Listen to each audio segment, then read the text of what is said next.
Picture this. Beneath the cracked earth of a nation lies something extraordinary. Oil reserves worth trillions, diamond fields stretching for miles, mineral deposits that power the entire modern world. And yet, just above that ground, children walk barefoot to crumbling schools. Hospitals run without medicine. Families survive on less than $2 a day. This is not a rare exception. This is a pattern repeated across dozens of nations, from the Congo to Venezuela, from Nigeria to Bolivia. Countries drowning in natural wealth, yet suffocating in poverty. So here is the question that should stop you cold. How does a nation sitting on some of the most valuable resources on Earth end up with some of the most desperate people on Earth? Is it simply bad luck, poor leadership, or is something far more calculated happening beneath the surface?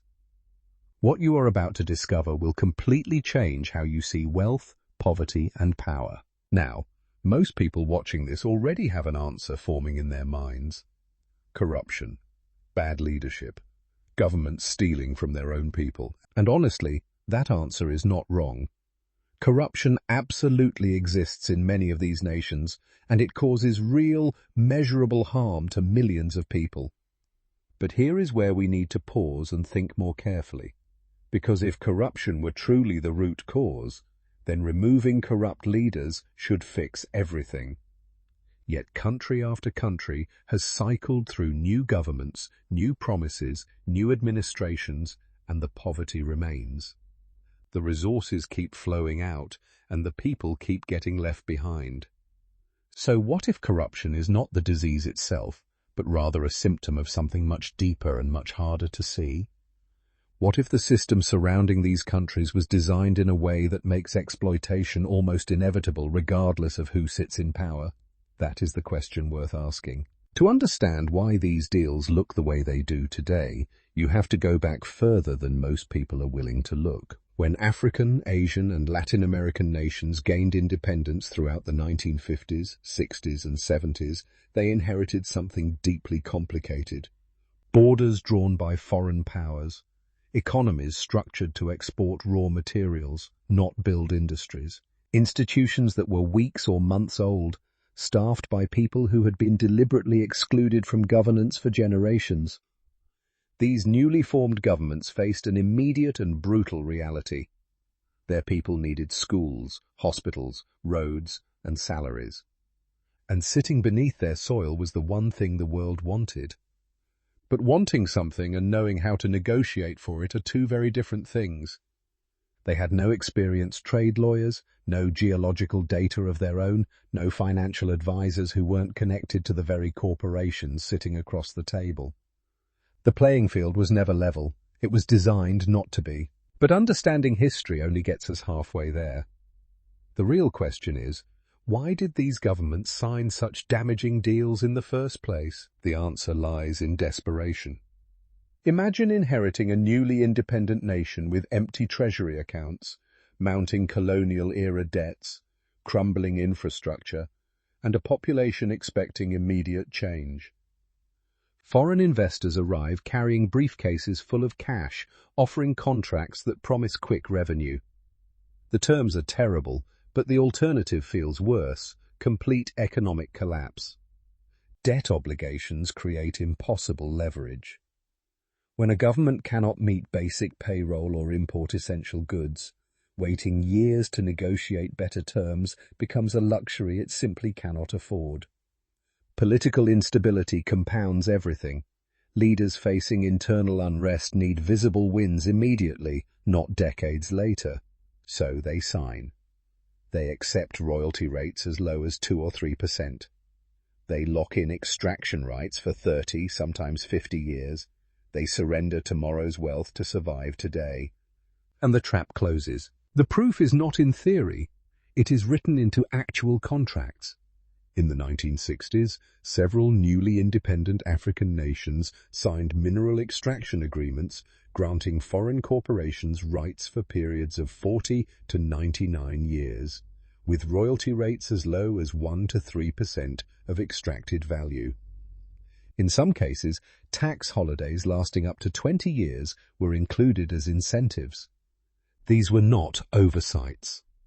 Legal teams representing multinational corporations spent years crafting agreements embedded with international arbitration clauses, meaning any dispute would be settled not in local courts, but before bodies like the International Centre for Settlement of Investment Disputes, where corporate legal teams consistently outmatch underfunded government lawyers.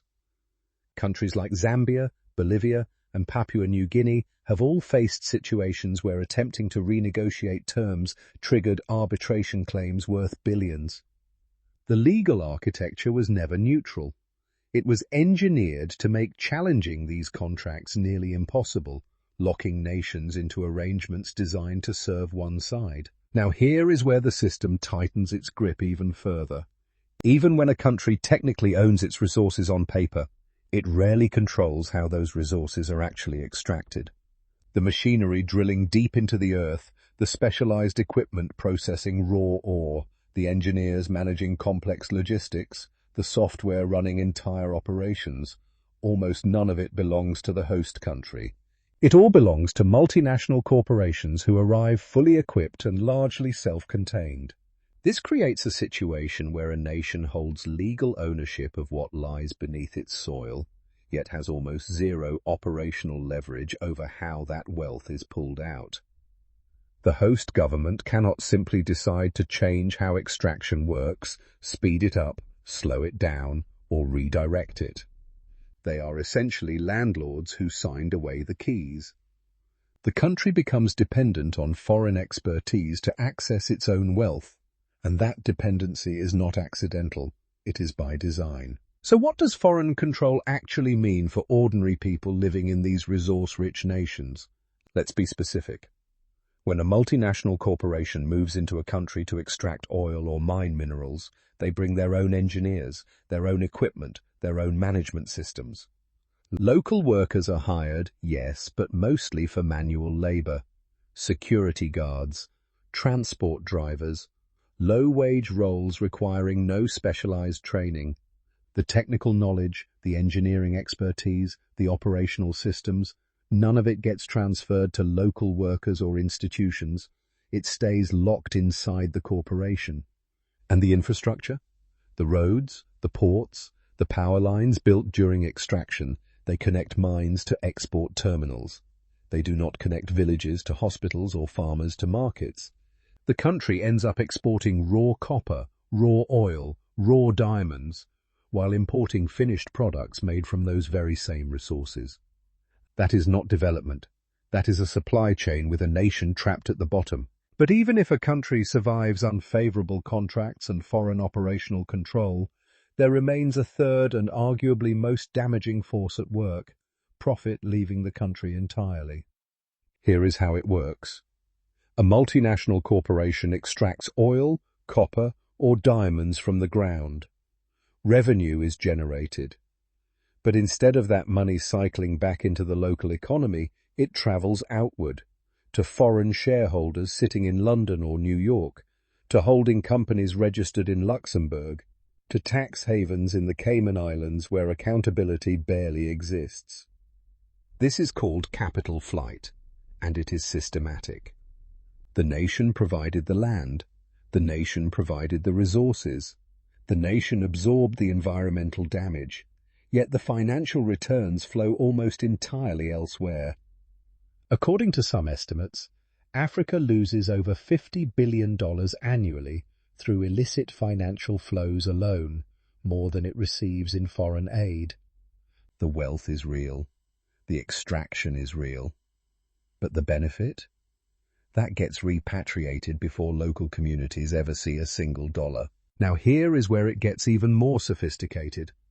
Beyond simply taking profits out of the country, multinational corporations have developed elaborate legal strategies to ensure they barely pay taxes in the first place. The primary tool is called transfer pricing. Here is how it works. A mining company operating in, say, the Democratic Republic of Congo does not function as one single entity. It operates through a web of subsidiaries spread across multiple countries. The subsidiary in Congo sells the extracted minerals to a related subsidiary registered in a low-tax jurisdiction, often at an artificially deflated price. That second subsidiary then sells those same minerals on the global market at full value, capturing the real profit somewhere with minimal taxation. The Congo subsidiary reports almost no profit, therefore owes almost no tax. Billions disappear through paperwork alone. This is entirely legal. Governments lack the technical expertise and legal resources to even challenge it effectively. Now step back and see the full picture. These three forces do not operate in isolation. They form a self-reinforcing cycle, each one feeding directly into the next. Pressure contracts strip governments of favorable terms, which means they receive minimal revenue from day one. That revenue shortfall keeps them financially weak and dependent, which gives foreign corporations the leverage to maintain operational control. Foreign control ensures that technical knowledge, infrastructure, and decision-making power never transfer to local hands. And because control stays external, profit extraction becomes almost effortless. Money flows out through repatriation, tax avoidance, and transfer pricing, leaving the host nation with little to reinvest. That financial weakness then forces governments back to the negotiating table under pressure, signing yet another unfavorable deal just to survive. Round and round it goes. The resource never stops being extracted, the wealth never stops leaving, and the population never stops waiting for prosperity that the numbers say should already be there. But what happens when the leader decides enough is enough? When a government attempts to renegotiate contracts or reclaim control over its own resources, the response from powerful external interests is rarely diplomatic.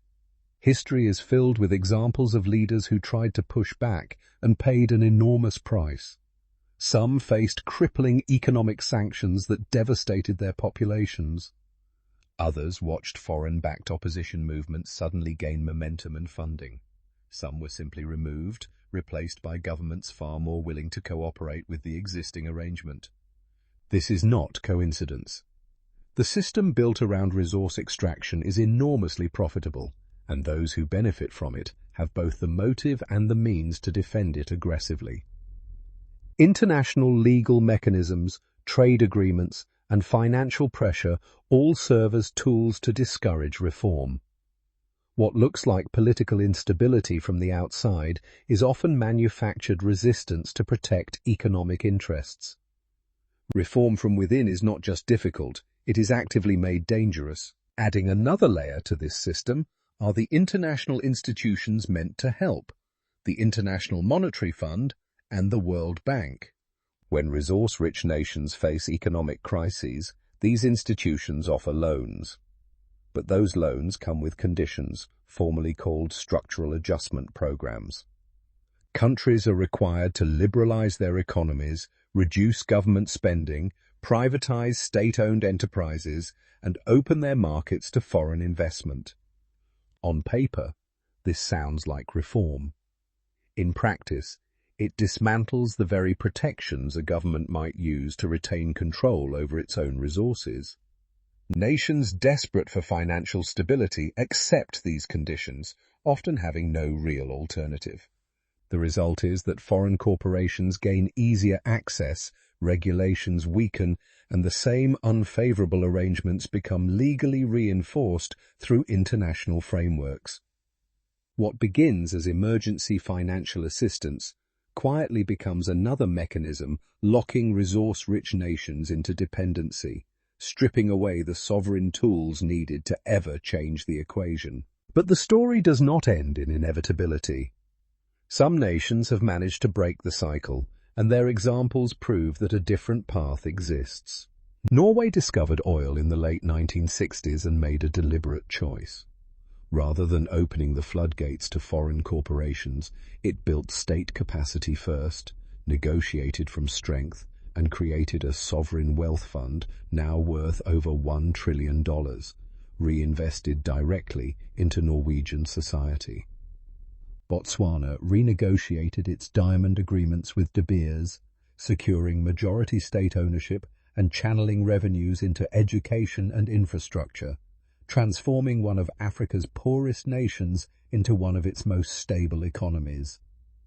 Bolivia, under significant political pressure, renationalized its natural gas sector and used the revenues to cut poverty dramatically within a single decade. These successes share common threads: strong institutions, political leaders willing to resist external pressure, and populations demanding accountability. The alternative is absolutely possible, but it demands extraordinary political will, genuine sovereignty, and protection from the very forces designed to prevent exactly that. Step back and see this for what it truly is. This is not simply an economic story about mismanagement or bad luck. This is a story about power. Who controls resources controls development. Who writes contracts controls outcomes. Who owns extraction controls futures. The poverty visible across resource-rich nations did not emerge randomly. It was not the inevitable result of geography or culture. It is structural. The systems governing extraction, contract law, capital flow, and institutional lending were deliberately designed to concentrate wealth upward and outward, away from the populations sitting directly above those resources. When a country cannot negotiate fair terms, cannot retain profits, cannot build local industry, and cannot reform without facing political consequences, that is not a coincidence. That is architecture. The poverty is not a failure of the system. In many cases, it is precisely what the system was built to produce. Recognizing that distinction changes everything about how you understand the world. Everything we have explored leads to one unavoidable conclusion. The poverty you see in resource-rich nations is not a mystery. It is not bad luck. It is not simply poor leadership. It is the predictable outcome of a system designed to move wealth in one direction. Understanding why these countries stay poor means understanding how global power actually operates at its deepest level. It reveals who writes the rules, who enforces them, and who benefits when they are followed. The resources exist. The wealth is real. But between the ground and the people who live above it stands an entire architecture of contracts, corporations, institutions, and political pressure built to ensure that wealth travels outward rather than inward. It is not about the absence of wealth. It is about who captures that wealth and who is kept from it. Understand this, and you understand power.